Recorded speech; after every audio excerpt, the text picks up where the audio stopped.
have been running my business for about 2 years now, so in today's video, we're gonna go over 5 different things that I wish I had learned and implemented sooner so you don't have to make the same mistakes that I did. But first, hi, I'm Chelsea. I am a social media strategist helping women to create content with ease for their businesses so that they can build community around their brands. So if you're looking to create content confidently and consistently for your business, be sure to follow me for more videos like this one. A lot of people don't realize it until they actually get into entrepreneurship, but being an entrepreneur is essentially like having 5+ different jobs, especially if you don't have a team. So I completely understand how frustrating it can be at times, and that's why I want to share these 5 different things that have been vital to helping me to stay on track and stay sane within my business. Starting with systems. Whatever type of business you have, having a system will make your workflow so much easier and will keep you sane within your business. If you run a service-based business specifically though, having systems in place will actually help you to look more professional and help your clients have a better experience when working with you.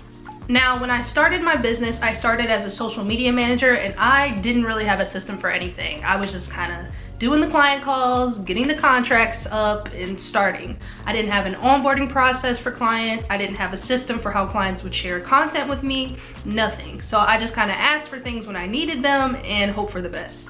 Well, she tried. At least, she...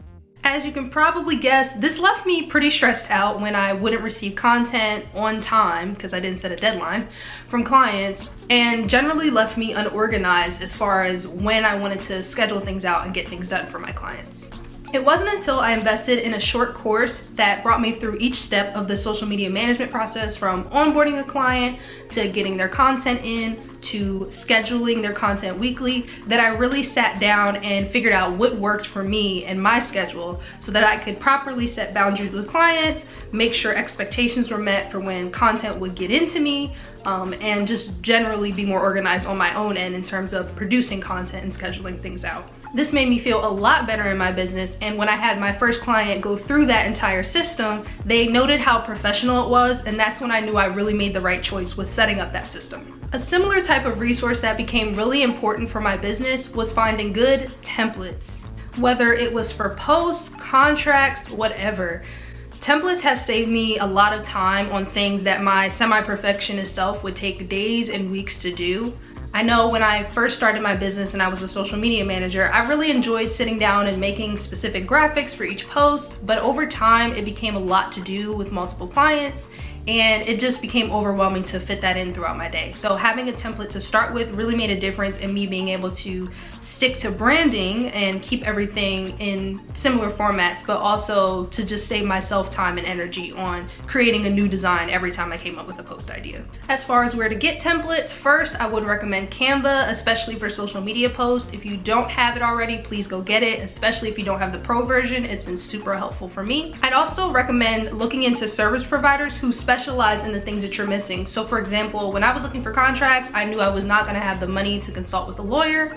So I looked for legal contracts that were sort of geared more towards my niche in the business and service that I was offering. You could also look into workflow templates or email templates, so you're not starting from scratch when you're trying to do things like marketing or other things that you may not have that expertise in, or that you just don't feel like thinking from scratch up what you're supposed to say. The third thing that I wish I had learned and considered sooner was the possibility of outsourcing. Now, like I said, I'm still solo right now. I don't have a team yet, but I tried to make note of the things that I don't enjoy doing, and I suggest you do the same so that later down the line when you do have the money to invest in some help, you already know what you want to get done, and then with the system in place, you'll already know where you can kind of insert people and make that process of integrating them onto your team a lot more seamless. I will say this again and again, you do not have to do everything as an entrepreneur. I know it's tempting, it can kind of save money, but at the end of the day, finding people who specialize in the things that you need done, especially if there are things that you don't want to do anyway, can make a world of difference for your business. And this will lead me right into the next lesson, because you don't always have to outsource to people. You can also outsource a lot of the tasks that you do and automate them through services.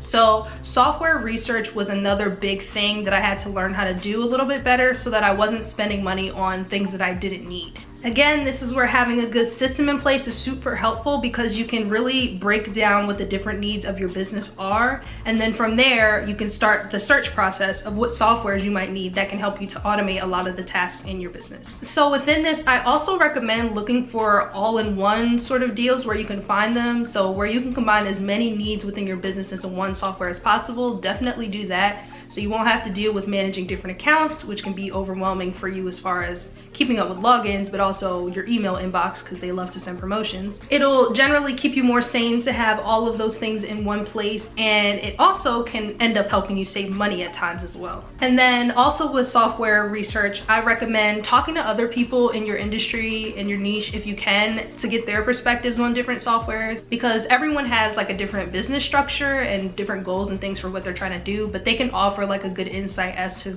what works for them as someone who's a part of your industry. And as you continue to grow and move through your business, keep analyzing the softwares that you're using and what new things are coming out, because you might find something that's more effective for you, or your needs will change over time and you might need to incorporate a different software or switch one thing out for another to accommodate more of the new needs that your business might have. And one of the most vital lessons that I had to learn within my business was that you have to invest. Whether that's through outsourcing, like I mentioned before, or taking the time to take courses, take master classes, take workshops to learn some of the things and brush up on the skills that you may not necessarily have, investing in your business is what is going to help you grow. And in talking about investing in your business, I have to highlight that you're gonna get out what you put in. So if you're looking into a lot of free resources, you can't expect to get the level of knowledge and expertise and advice and actionable steps that you might get when you invest in something instead. When you're thinking about making an investment, please consider whether or not you have the time to actually implement the things that are offered in that investment. I know for me, there was a time where I wanted to buy up every little course that I saw, and I probably haven't implemented half of the things that I learned from them just because at the time things were overwhelming. So you want to make sure that you're able to invest the time in your monetary investment that you made when you're investing in courses and workshops and webinars and all of those sorts of things. Another thing that can really help you when deciding whether to invest in something or not is to just take stock of what your strengths and weaknesses are for yourself and within your business to come up with what your priorities are in terms of what issue you need to tackle next and what the best way of going about it is. Because like I said, sometimes it's something that you can learn and pick up, and then other times it just becomes something that you have to outsource, and that's okay. It can definitely be a little nerve-wracking to make your first investment with your business, especially when you're just starting out and you don't have that much money on hand. So let me know as far as investing and any of the other tips I gave today. Is it something you're avoiding? Is it something you tried implementing? Is it something that you're looking to implement in the future? Let me know in the comments. If you liked today's video and found it helpful, please give it a like and subscribe for more content like this, and I will see you in the next one. Bye.